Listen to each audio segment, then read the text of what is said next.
한국이 일본을 능가하는 날이 서서히 다가오고 있다. 현재 한국이 한반도 역사상 최고의 군사력을 보유한 가운데 바다에서도 엄청난 능력을 확보하고 일본을 포함한 주변국들에게 영향력을 뻗어 나가려는 모습을 보여주어 관련 국가들을 긴장하게 만들고 있습니다. 최근 일본 언론에서 한국의 국방비가 일본의 국방비를 초월하기 시작했다는 보도가 나오고 있습니다. 이슈 트래커 지금까지는 국방비에서 일본이 그래도 한국에게는 앞서 나가고 있던 상황이었습니다. 이 사실이 밝혀진 후 언론은 발칵 뒤집혀졌습니다. 일본 니케이 신문 영문판에서는 한국의 국방비가 2년 내 일본을 아예 초월하게 아예 필 수 있다며 강력하게 우려하는 기사를 실었습니다.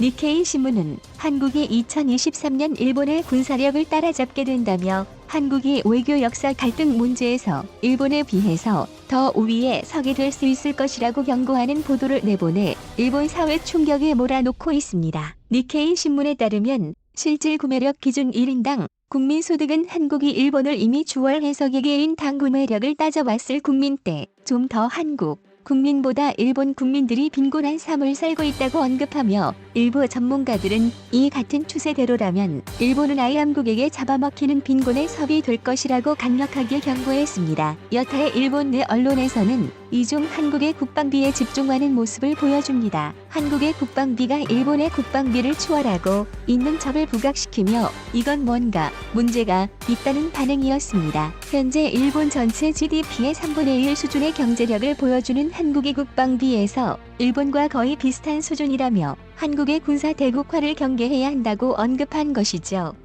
이에 일본 전문가들은 일본의 국방비를 늘려야 한다고 언급했습니다. 하지만 말은 이렇게 하지만 실질적으로 현재 일본 경제 상황은 그렇게 녹록하지만은 않습니다. 현재 빚이 너무 많은 것이죠. 2020년 기준 일본 GDP 5,500조 원 중에서 약 80% 정도가 국채 상환과 지방비로 사용되고 나머지 20% 정도를 중앙정부에서 사용하는데 여기에서 국방비를 더 추가할 수 있을 여력이 없다는 것입니다. 만한 일본의 현재 부채 수준은 세계 1위 수준으로 80년대 후반 일본 붕괴 이후 각종의 SOC에 쏟아붓느라 빌린 정부 부채를 지금 현 세대에 이르러서 갚고 있는 상황입니다.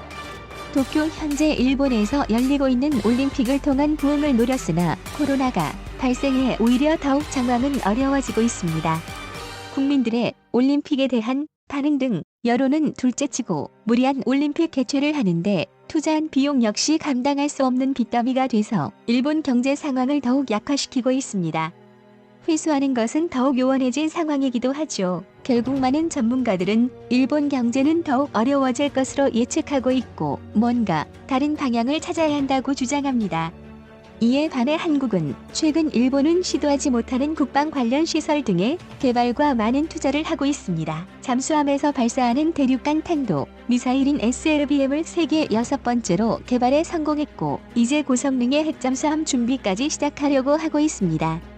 여기에 추후 핵무기 개발 제한 해제까지 이루어지게 된다면 한국은 역사상 가장 강력한 국가를 넘어 이후 세대들에게도 물려줄 강력한 아이 나라로 거듭날 수 있다는 전망입니다. 이런 것이 가능한 것은 한국의 국제적인 위상 의존가와 강대국들과의 좋은 관계가 영향을 가해주었습니다. 이런 다양한 무기들과 국방 사업은 미국 등 서방 강대국들의 협조와 지원하에 개발이 진행되고 있기 때문이죠. 과거에는 핵무기 핵잠수함은 아예 물론이고 단순한 미사일 개발 등에 있어서도 한국이 스스로 개발을 하려고 시도만 해도 국제사회의 제재가 들어오곤 했습니다. 여기에는 일본의 로비도 큰 몫을 했습니다.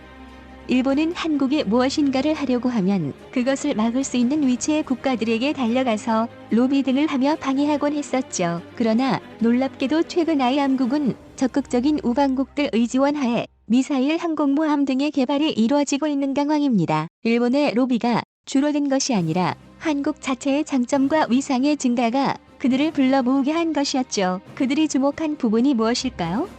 이렇게 미국, 호주, 영국을 포함한 서방 국가들이 한국의 국방 능력 상승에 관심을 갖는 이유로는 일본, 중국의 군사 대국화를 견제하기 위함이라는 분석이 나옵니다. 현재 일본은 동아시아를 넘어 예전 일본 선조들이 가지고 있던 꿈인 군사 강대국을 만들려고 노력 중에 있습니다. 그들은 현재 헌법을 개정해서라도 자국을 방어하라고 있는 자위대를 넘어 공격이 가능한 일본군의 부활을 꿈꾸고 있습니다. 한때 두자 세계대전에서 패망한 후 반성할 법도 한데 그 근간은 버리지 못한 것 같습니다.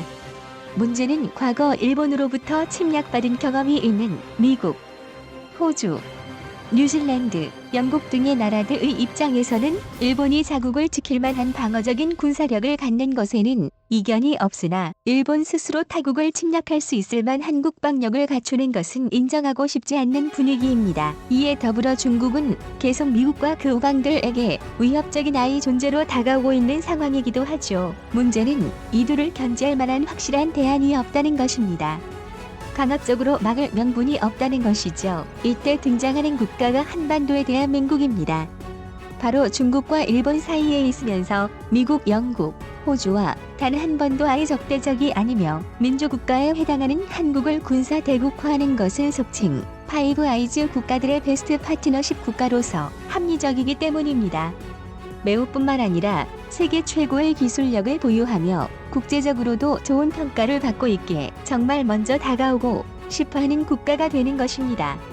미 경제 전문지의 분석에 따르면 이런 여러 가지 이유가 대한민국이 미국과 동맹을 맺은 국가들을 끌어들일 것이며 향후 5년 이내에 한국이 국방, 경제, 산업 등 모든 분야에서 일본을 초격차로 따돌릴 수 있을 것으로 분석하고 있습니다.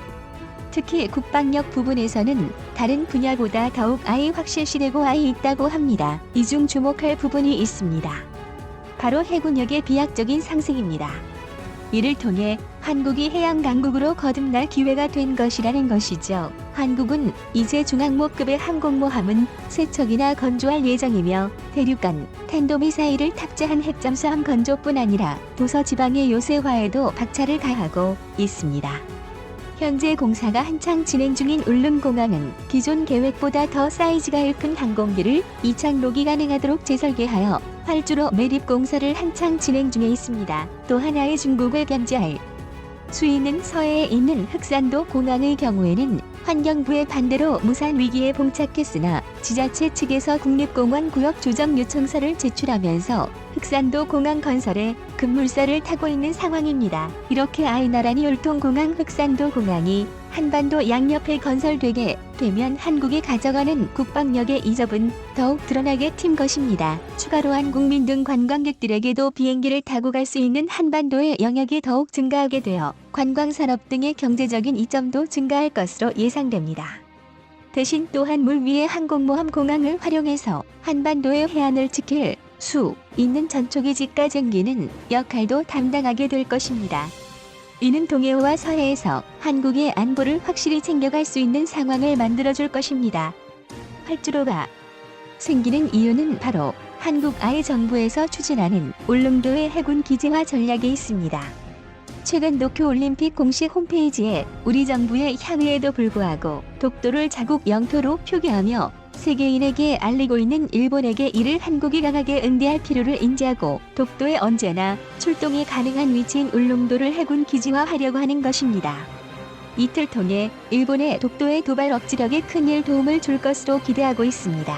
또한 현재 진행 중인 다양한 해군 군사력의 증강에 발맞춰 울릉도는 최적의 입지 요건을 가지고 있기 때문이기도 하죠. 현재 일본 해상 자위대 측에서는 주기적으로 독도의 영해를 원양으로 돌며 순찰하는 행위를 하고 있습니다. 이곳이 한국의 영해인데 말이죠. 이런 상황에서 대한민국이 항공모함과 핵잠수함 등을 건조하게 될 경우 동해의 울릉도를 비롯한 금인근의 섬들이 천의의 안보기지가 튈 수 있을 것으로 전망하고 있습니다. 대형하지만 그동안 울릉도에는 함정인 이지스함이나 독도함과 같은 큰 배가 접안을 할 수 없어 독도에서 우발적 상황이 발생하면 일본보다 늦게 우리의 군정이나 해경정이 도착하는 상황이었습니다. 하지만 최근 완공된 사동항에는 독도함이나 이지스함 등의 정박이 가능해져서 사실상 동해바다와 독도를 강력하게 보호할 수 있는 섬으로 거듭났습니다. 여기에 더해서 울릉공항까지 기존의 규모보다 더 크게 확장하게 돼서 일본에게는 부담을 주며 큰 기여를 한국 국토 안보에는 할 것으로 전망되고 있습니다.